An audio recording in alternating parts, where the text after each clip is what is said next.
जहिना कारू लक्षण की जे शब्द के माया मोती माय सुनै छै कहे चाहे हो समाज बाबा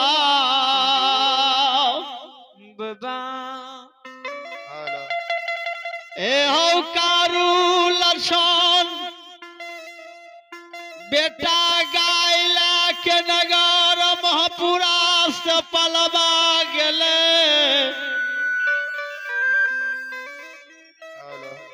पलवा में बेटा के 3 महीना बीत गेले बीतई छै आई चौथा महीना चढ़ाई में बेटा के समाध एले जे बेटा के अधरी में बगनो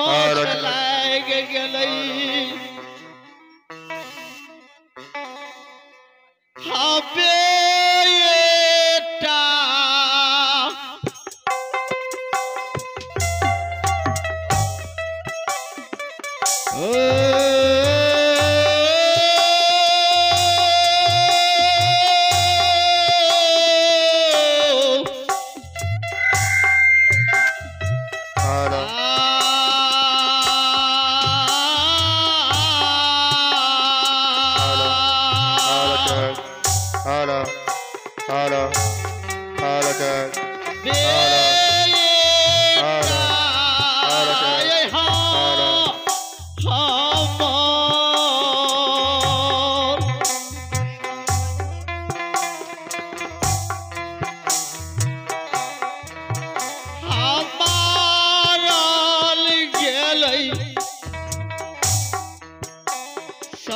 समाज बाबा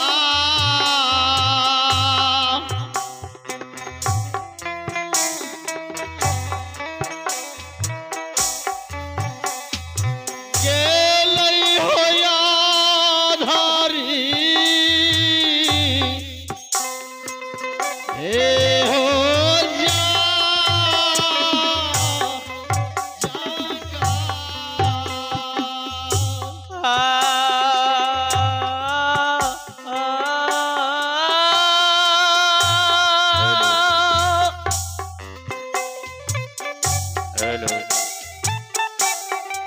हेलो जी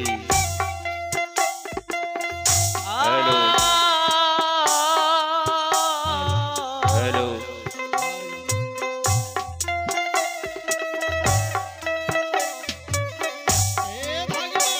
हेलो जी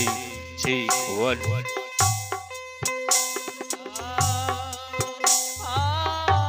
हेलो हेलो हेलो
ए यो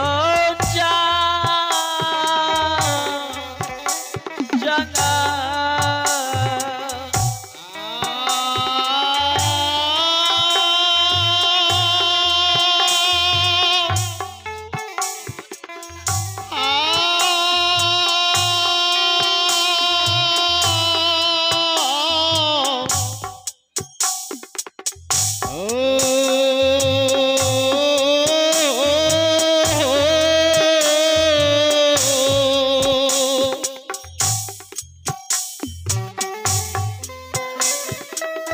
हेलो सरकार मायापति कहै छै हो समाज बाबा बेटा के अधरी में मगनो छड़ लाग गेलै बेटा अधरी में मारल चल गेलै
बेटा के देखे वाला कोई नहीं।